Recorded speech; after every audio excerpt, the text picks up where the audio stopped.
전국에서 모여오신 목사님들과 장로님들 여러분 모두를 예수 그리스도의 따스한 사랑으로 환영하고 사랑합니다. 여러분, 이번 기회에 마음을 찢는 회개와 주님과의 은혜로운 동행을 통해서 우리 개인과 가정과 교회와 교단과 나라가 또 세계 만방이 변화되는 놀라운 역사가 일어나기를 주님의 이름으로 축원합니다. 저기 계신 분들과 따스한 눈빛으로 한번 인사를 나누시죠. 안녕하세요. 잘 오셨습니다. 은혜를 많이 받으십시오. 감사합니다. 지금 우리나라와 한국 교회는 밝은 면과 어두운 면이 있습니다. 어두운 면이라는 것은 여러분이 다 아시는 것처럼 교회가 정체와 쇠퇴, 자칫하면 몰락의 길을 갈 수도 있다 하는 것입니다.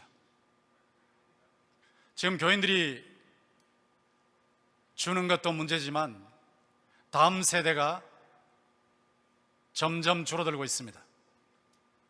저는 몇 년 전만 해도 고등학교 졸업하고 대학 들어갈 때 우리 예수 믿는 학생들의 4분의 3이 교회를 떠난다는 말을 믿지 않았습니다.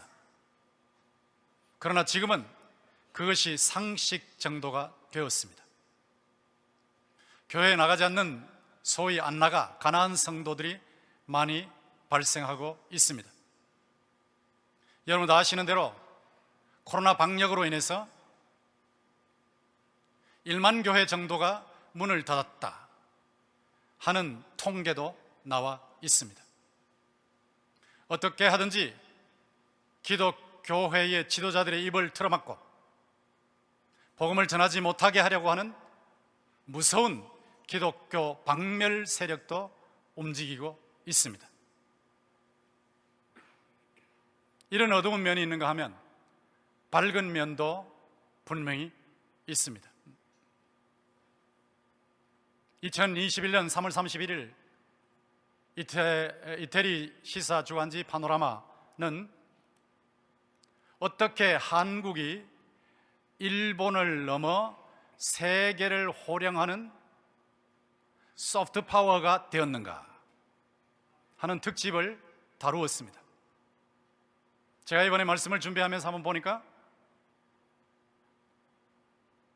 펜실베니아 주립대의 샘 리차드 교수님이 한국학을 전공하면서 한국학 강의를 하는데 학생들이 강의실에 꽉 찼습니다. 그 강의를 하면서 질문을 받았습니다. 중국 학생 한 명이 한국은 절대로 중국을 따라오지 못합니다, 이렇게 의견과 질문을 했습니다.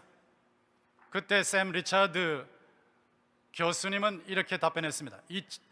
1965년에 영국의 GDP가 100억 불, 한국의 GDP가 3억 불이었다고 했습니다. 그런데 2019년에 영국의 GDP가 2조 8천억 불, 한국의 GDP가 1조 6천억 불이라고 했습니다. 세계 역사에 한국만큼 빠른 속도로 경제가 발전된 나라는 없다, 이렇게 대답을 해서 중국 학생의 입을 틀어막았습니다. 한국의 경제가 발전할 뿐만 아니라 문화산업이 얼마나 뛰어나는지 여러분 다 아시는 대로 BTS, 샘 리차드 교수가 BTS를 언급하면서 3년 전만 해도 강의실에 와 있는 학생들에게 BTS 아는 학생 손 들어봐라 그러면 3명, 10명 정도였대요. 근데 지금은 강의실에 들어온 학생들에게 BTS를 아느냐 손 들어봐라 그러면 거의 다 듣는데, 놀라운 변화가 일어난 것을 그가 강의를 통해서 밝힌 것입니다. 이렇게 경제와 문화산업이 발전했을 뿐만 아니라 제가 깜짝 놀라는 사실이 있습니다. 그것은 라이프 스타일조차도 한국이 전 세계에 영향을 미치고 있다는 거예요. 세계 딴 나라에서 살아본 분들은 다 느끼는데 한국처럼 살기 편리한 나라는 없습니다. 은행에도 가보시면 요즘 어디까지 갔냐 하면 손바닥을 그냥 갖다 대라는 거예요. 손바닥을 갖다 대면 바이오 인증 확인이 되고 있습니다. 깜짝 놀랄 정도죠. 샘 리처드 교수가 이런 것을 언급하면서 이게 어느 날 갑자기 된 것이 아니고 한국인이 꾸준하게 노력해서 그 결과로 여기까지 왔다, 그렇게 강의를 했습니다. 저는 한국인이 노력한 것도 있지만 하나님께서 역사의 핸들을 잡고 계시기 때문에 역사의 핸들을 잡으신 하나님께서 우리가 상상할 수 없는 한류의 열풍을 일으키고 계심을 믿습니다. 한편으로는 한국과 한국교회가 정체성의 상실이라는 위기를 맞고 있고, 다른 한편으로는 한류 열풍이 일고 있는 이 두 가지를 다시 동시에 보고 있는 것이 오늘의 현실입니다. 지금 이 현실 속에서 우리가 어떻게 하면 우리 교회 전체가, 우리 교단이, 교회들이, 대한민국이 다시 한번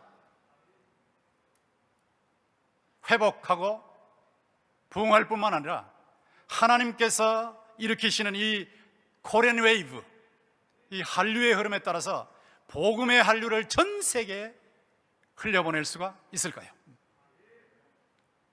여러분, 오늘 본문 말씀을 보시면 요엘서 말씀인데 여러분 잘 아십니다. 요엘서에 황충재앙이 나옵니다. 이 황충재앙을 놓고 어떤 사람들은 이게 그냥 북방 군대가 침공한 것이라고 하지만, 제가 연구해 보니까 북방 군대의 침공이 아니라 분명히 황충재앙이었어요. 황충들이 전 국토를 초토화시키는 겁니다. 포도나무를 멸하고 무화과나무를 갈가 말갛게 벗겨서 없애버리고, 거기다가 가뭄까지 겹쳐서 전국이 초토화되는 현상. 지금 여러분이 코로나를 체험하시고 계시는데 코로나에 대해서 다 아시고 계시지 않습니까? 처음에는 에피데미라고 해서 어느 특정 지역에만 일어나는 에피데믹, 연병 현상이었어요. 그 다음에 전 세계에 퍼지는 팬데믹이었어요. 근데 지금은 어느 지역에 따라서 감기 정도로 왔다 가는 엔데믹으로 가고 있다고 얘기하고 있습니다. 그런데 한편으로 여러분이 다 미디어를 통해서 아시고 계십니다마는 미국 정부가 오미크론 변이가 나타나서 금년 말에 미국만 해도 1억 명이 확진자가 될 수 있다, 그 미국의 인구의 약 3분의 1이 확진자가 될 수 있다는 이런 전망도 나타내 보여주고 있습니다. 이런 상황을 맞이했을 때 아무리 발전한 나라도, 과학기술과 의술이 발전한 나라도 두 손 두 발을 다 드는 거예요. 어쩔 수 없는 상황 속에서 이젠 죽었다, 우리 어떻게 하면 좋으냐 하는 위기를 맞고 있는 것입니다. 하나님의 백성들이 황충이 국토를 막 휩쓸고 지나갈 때, 국토가 초토화될 때 이제 끝났구나, 우리 어떻게 하면 좋으냐 하는 식으로 탄식하던 것과 비슷한 거예요. 이런 상황 속에서 이런 재앙을 어떻게 해석하고 어떻게 대응하느냐 하는 것이 우리의 삶을 결정하게 될 것입니다. 이 재앙을 해석할 때 어떻게 해석하는 것이 바로 해석하는 것입니까? 여러분, 언론은 말할 것도 없죠. 언론은 전부 우리가 잘못해서, 인간이 자연 관리를 잘못해서, 인간의 실수로 이런 문제가 생겼다, 소위 인재다 하는 식의 보도를 계속 내보내고 있습니다. 근데 언론이 그런 것은 이해할 수 있어요. 그런데 기독교 지도자들조차도 이 코로나 재앙에 대해서 어떤 식으로 해석을 하느냐, 제가 직접 들었습니다. 이 코로나 재앙, 이거는 인간이 자연을 잘못 다루어서 자연이 썩을 내는 거다, 이 썩내는 자연을 인간이 그렇게 썩내도록 만들었다 하는 식으로 해석을 하는 거예요. 그렇게 해석을 하면 우리가 이 코로나 재앙을 보면서 회개할 것이 하나도 없어요. 인간이 자연을 잘못 다루었으니까 자연을 제대로 다루면 이게 다 지나가는 것이다 하는 것이 되기 때문이죠.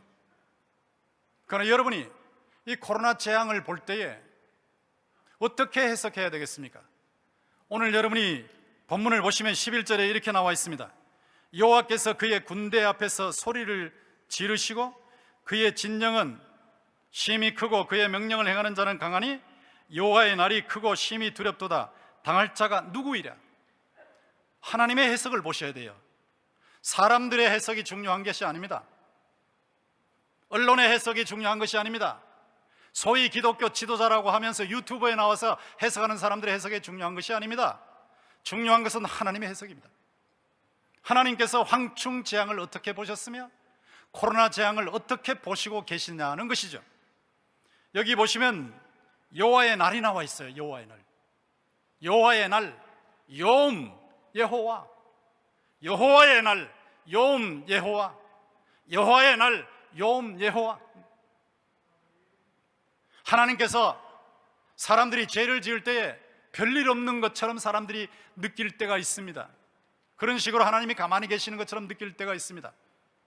그러나 하나님이 가만히 계시는 것이 아닙니다. 하나님께서는 벼르시면서 결정적인 순간에 심판의 채찍, 징계의 채찍을 내리치시는 거예요. 그것이 바로 욤 여호와입니다. 욤 여호와, 욤 여호와. 하나님의 말씀의 해석은 재앙에 대해서 욤 여호와란 말이에요. 욤 여호와. 그런데 이 황충 군대의 사령관이 누굽니까? 11절 보세요. 여호와께서 그의 군대 앞에서, 그의 군대가 하나님의, 황충이 하나님의 군대라는 겁니다. 코로나가 하나님의 군대라는 거예요. 황충이 하나님의 군대예요. 하나님의 군대. 하나님의 군대 앞에서 지금 총사령관으로 지휘를 하시고 계시는 거예요. 소리를 지르시는데 소리를 높이신다. NIV 성경은 이것을 thunder라는 단어로 썼어요. thunder, 천둥을 치신다. 천둥. 하나님은 하늘에서 지금 천둥을 치시고 계시는데 우르르 하다 쾅쾅 하고 천둥을 치시고 계시는데 사람들은 느끼지를 못하고 있는 거예요. 욤 여호와, 여호와의 날이 임했는데 하나님께서 황충군대의 총사령관으로 지휘를 하시면서 전국토에 하나님의 재앙의 채찍이 떨어지게 하시는데 이걸 못 느끼면 어떻게 되는 겁니까?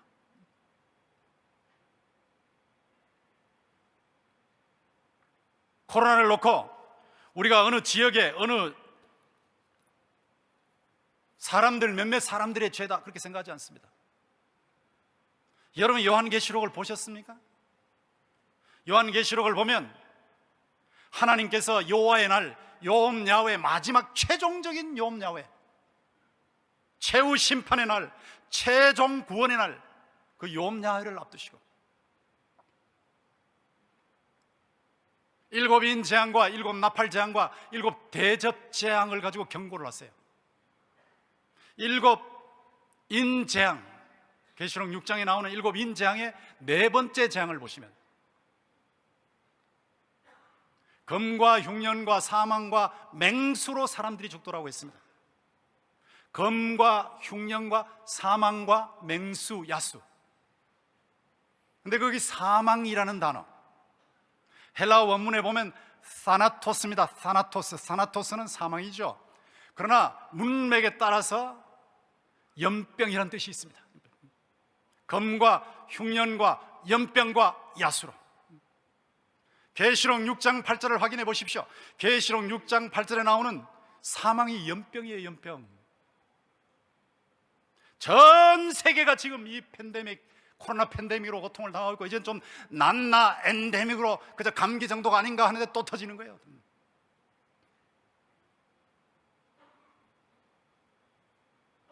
여호와께서 황충군대의 사령관으로 지휘를 하시는 것처럼 코로나 군대의 사령관으로 지휘를 하시고 계시는데 왜 이런 일을 일으키시냐는 거죠. 다 회개하고 돌아오라고 하는 경고의 나팔을 부시는 겁니다. 다 돌아오되 예수 그리스도에게 돌아와서 예수 그리스도와 은혜로운 동행을 하라고 하는 하나님의 사인인 줄로 믿습니다.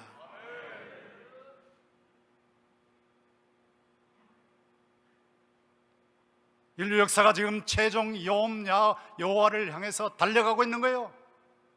한편으로는 심판, 한편으로는 구원, 여호와를 위해서 달려가고 있는데 하나님께서 사인을 주시는 겁니다. 돌아서라는 거예요. 돌아서라는 거예요. 그리고 주 예수 그리스도와 은혜로운 동행을 하라는 겁니다.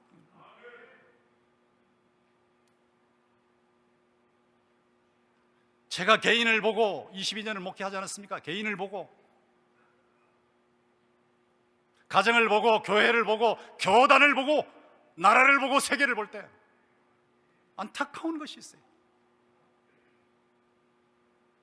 오늘의 문제가 무엇이냐 할 때 여호와를 기억하지 않는다는 거죠. 여호와, 아무리 잘못해도 별일이 없는 거예요. 별 탈이 없는 거예요. 그러니까 그냥 살아가는 것이라고 생각해요.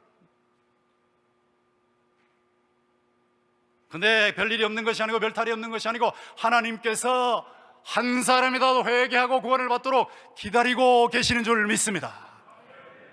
참고 기다리시고 천년을 하루같이 참으시고 기다리시고, 그러다가 때를 따라서 한 번씩 여호와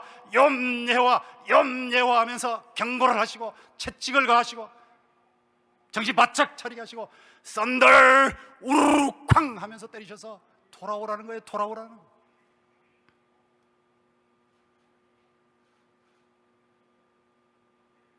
우리 개인이나 가정이나 교회나 총회나 국가나 세계가 사는 길은 코로나 자체가 사라지는 것이 아니라 하나님께로 돌아가는 길인 줄 믿습니다. 제가 성경 해석을 전문으로 하는 사람으로서 안타까운 것이 있습니다.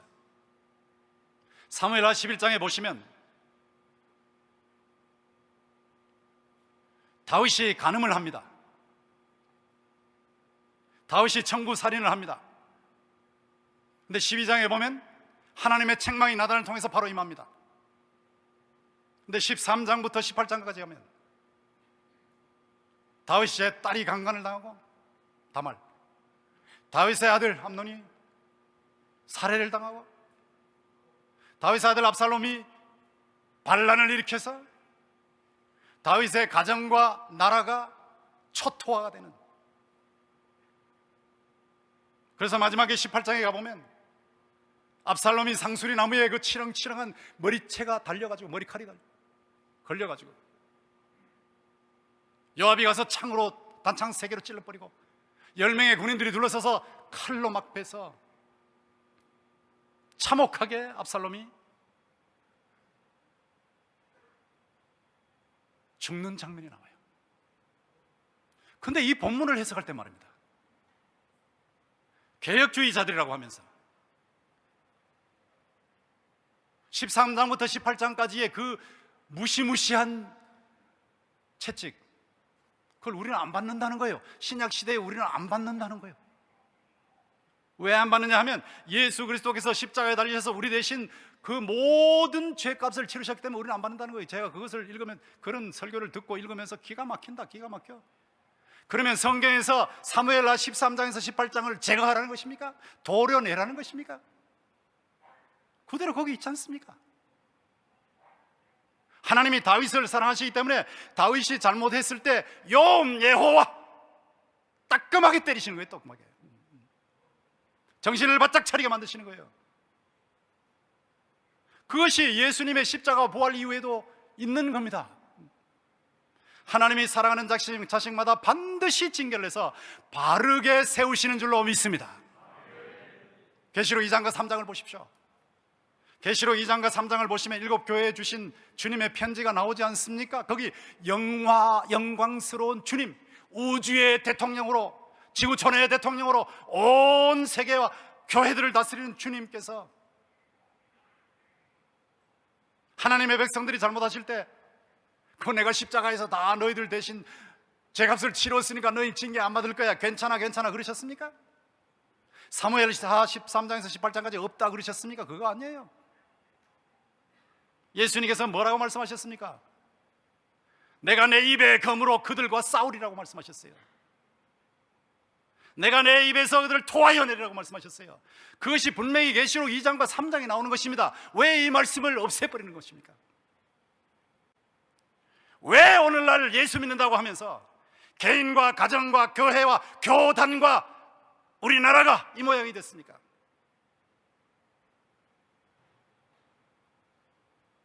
하나님을 경외하는 것이 사라졌기 때문이죠.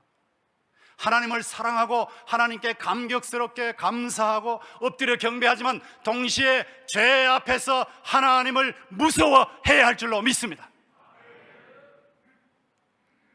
하나님이 무서워서 어떻게 그런 일을 하냐고 라는 것이 입술의 고백만이 아니라 실제로 나타나야 된단 말이에요. 여러분, 목사와 장로로 이 자리에 참여하셨습니다. 한번 생각해 보십시오. 교회는 세상의 양심입니다. 목사와 장로는 교회의 양심입니다. 목사와 장로가 무너지면 교회가 무너지고 세상이 무너지는 거예요. 나라가 무너지는 거예요.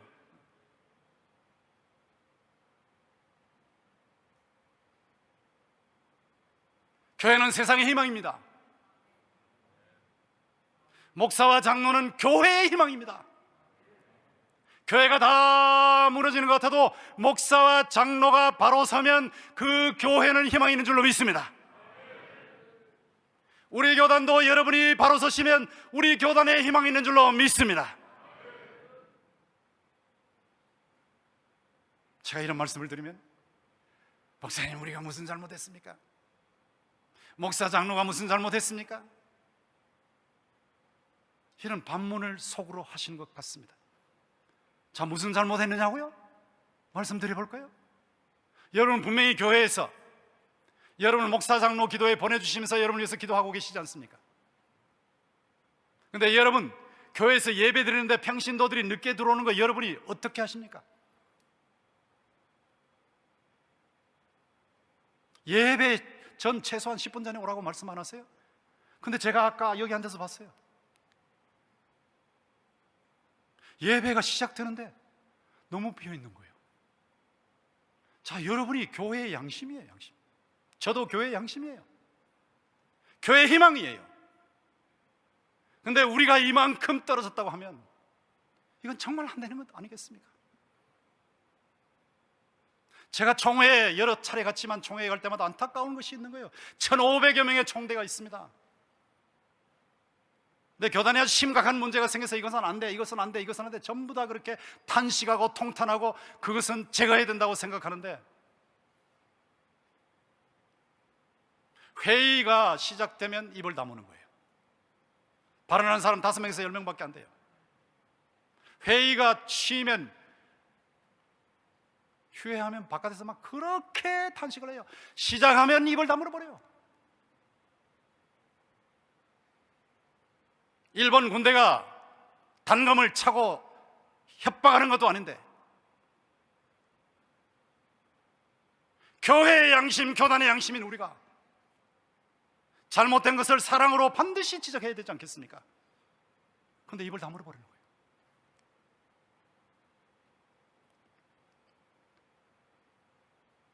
차별금지법이 얼마나 무서운 법인지 여러분 아시지 않습니까? 제가 1페이지부터 끝페이지까지 서문부터 끝까지 다 읽어봤어요. 단순히 동성애 반대하는 말하지 말라는 거 아닙니다.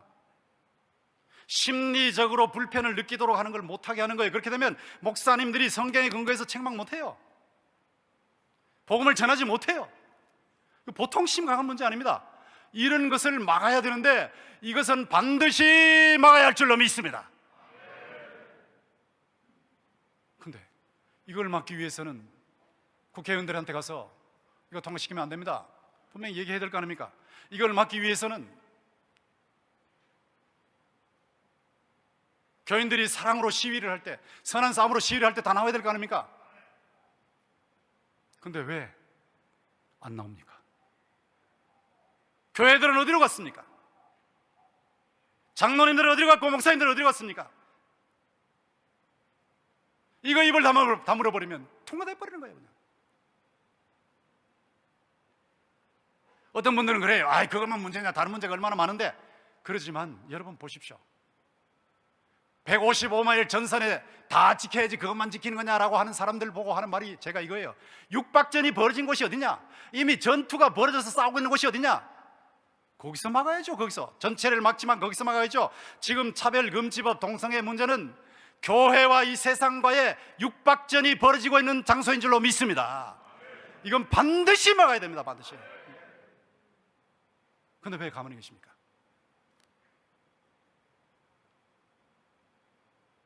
왜 시청 앞에 가서 우리가 시위를 하는데 몇 교회만 나옵니까?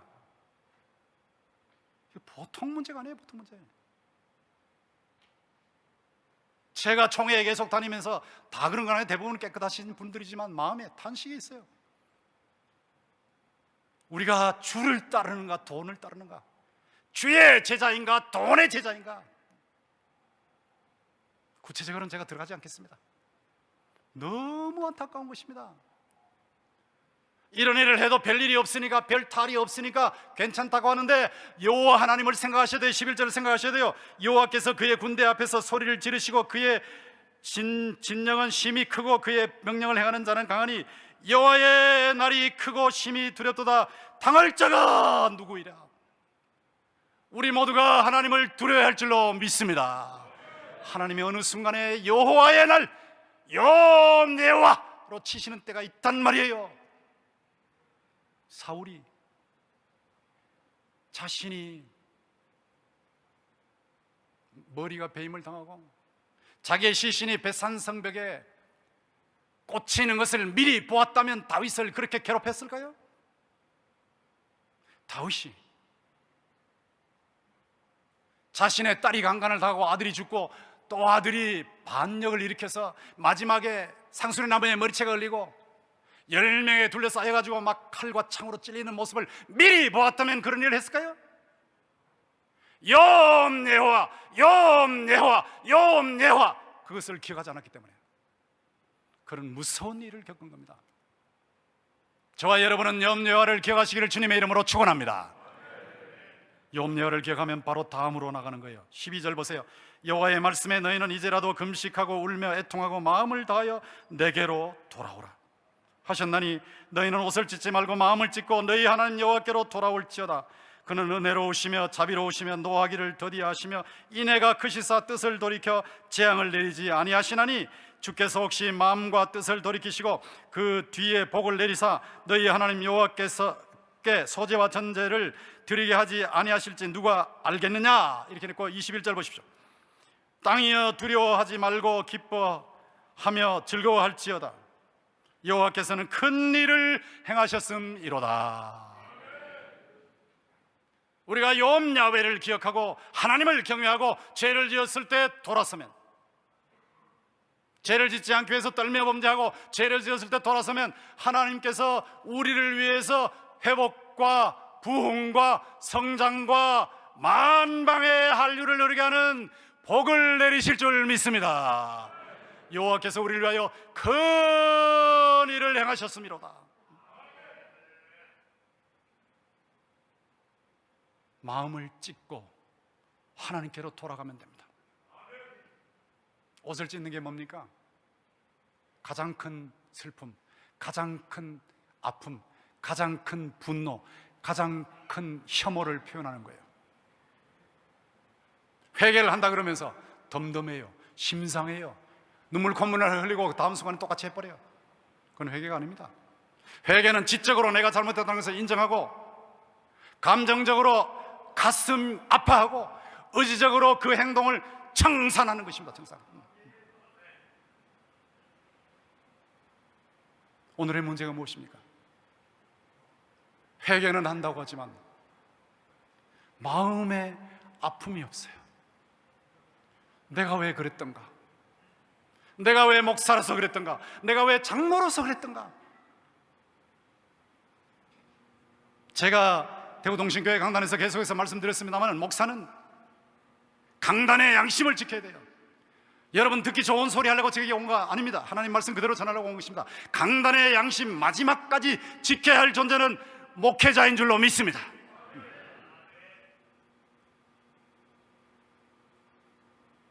장로는 교인들의 대표로서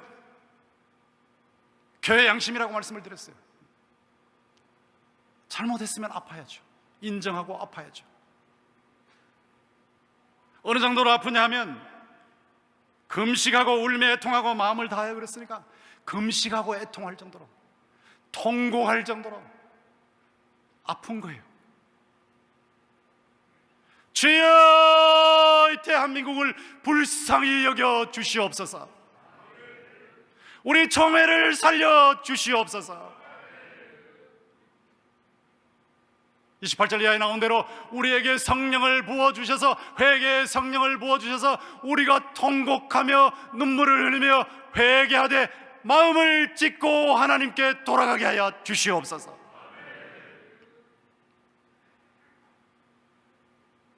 마음을 찢으면 삽니다. 마음을 찢으면 삽니다. 마음을 찢으면 삽니다. 마음을 찢으면 하나님과의 관계가 회복되기 때문에 영혼이 잘됨 같이 범사가 잘되고 강건할 줄로 믿습니다. 코로나 환경의 문제가 심각한 것은 사실이지만 이것이 핵심적인 문제는 아니에요. 우리가 마음을 찢고 하나님께로 돌아가면 하나님께서 회복시키실 줄 믿습니다. 여러분의 가정과 일터가 잘 안 되는 것이 핵심적인 문제는 아닙니다. 여러분이 마음을 찢고 여러분의 영혼이 하나님께로 돌아서면 하나님께서 범사에 잘되고 강건하게 하실 줄 믿습니다. 마음을 찢으면 영혼이 살아요. 마음을 찢으면 영혼이 살아요. 영혼이 살면 모든 것이 삽니다.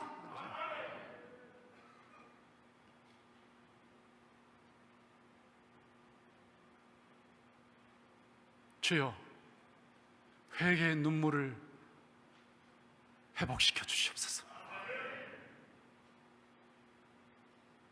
우리에게 통곡의 눈물을 회복시켜 주시옵소서. 회개의 영을 쏟아부어 주셔서 회개가 가슴을 치고 통곡하며 회개하는 이 회개가 터지게 하여 주시옵소서. 구체적으로 회개하셔야 됩니다. 다음 시간부터 이 시간 기도 시간이든 예배 시간이든 일찍 오십시오. 교회 양심으로 행동하세요. 교회 양심으로. 교인들이 이 자리에 와 계신다고 생각하고 행동하십시오. 구체적으로 작은 것부터 구체적으로.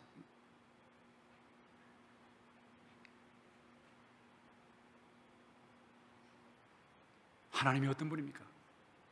은혜로우시고 자비로우시고 노하기를 더디하시고 인애가 풍성하신 분입니다. 하나님께서 그 외아들 예수 그리스도를 십자가에 내어주셔서 피 흘리게 하시기까지 여러분과 저와 여러분을 사랑하신 줄로 믿습니다. 최고의 사랑으로 사랑하신 하나님, 바울사도가 오보한 대로 내가 확신하노니 사망이나 생명이나 천사들이나 권세자들이나 현재일이나 장래일이나 능력이나 높음이나 깊음이나 다른 어떤 피조물이라도 우리를 그리스도 예수, 우리 주 그리스도 예수 안에 있는 하나님의 사랑에서 끊을 수 없으리라. 이 엄청난 십자가의 사랑을 쏟아부으신 헤세드가 풍성하신 하나님, 이 풍성하신 하나님께 마음을 찢고 돌아서면 이 하나님과의 관계가 회복되면서 하나님께서 우리를 살려주실 줄 믿습니다.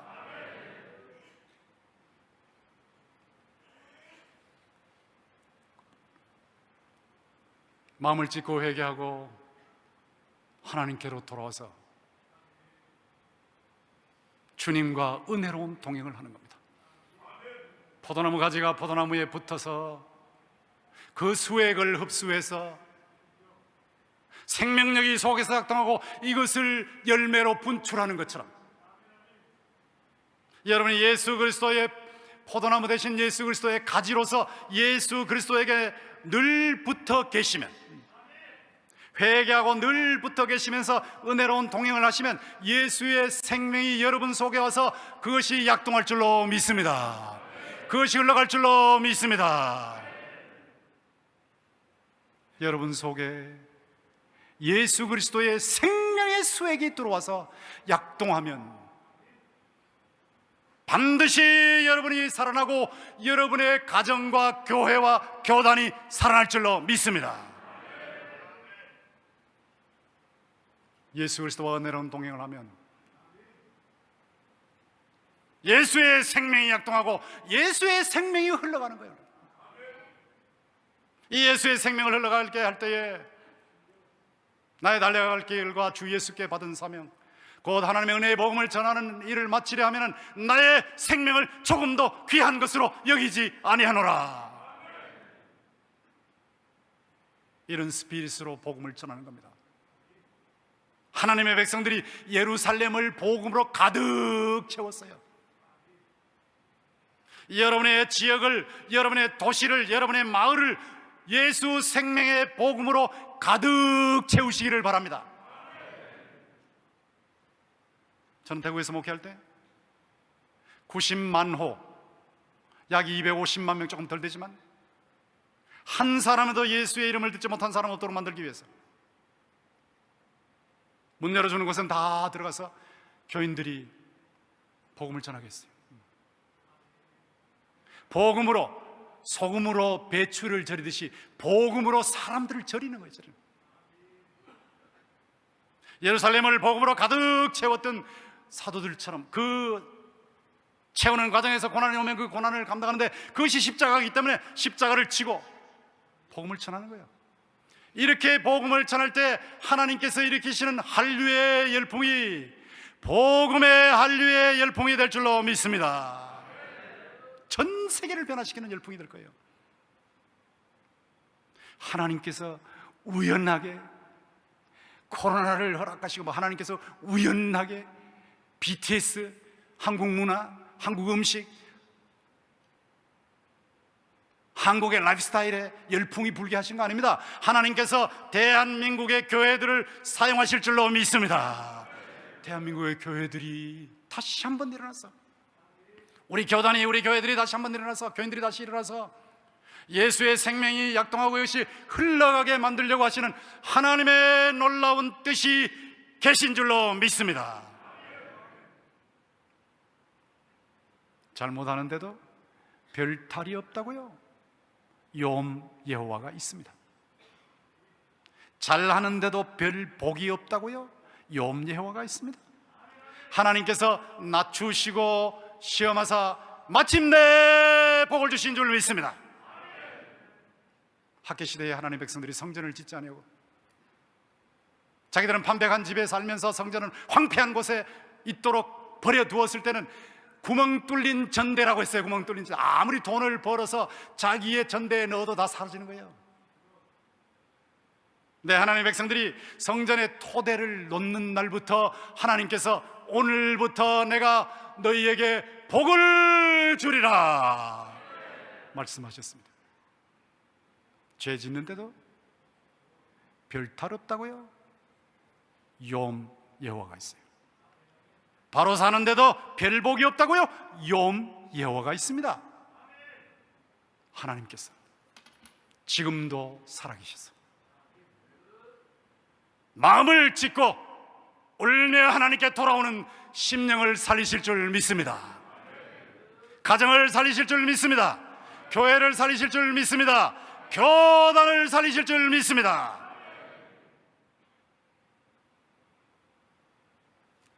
예수 그리스도와 포도나무 가지가 포도나무에 붙어 있는 것처럼 매 순간 은혜로운 동행을 하는 목사와 장로를 통해서 개인이 살고, 가정이 살고, 교회가 살고, 교단이 살고, 나라가 살고, 온 세상이 살아날 줄 믿습니다. 마음을 찢고 하나님께 돌아가십시다. 주님과 매 순간 은혜로운 동행을 하십시다. 마침내 복을 주시는 주님의 축복을 넘치게 받으셔서 우리 교단이 다시 한번 회복되고 부흥하고 세계에 복음의 한류를 퍼뜨리는 교단이 되길 주님의 이름으로 축원합니다.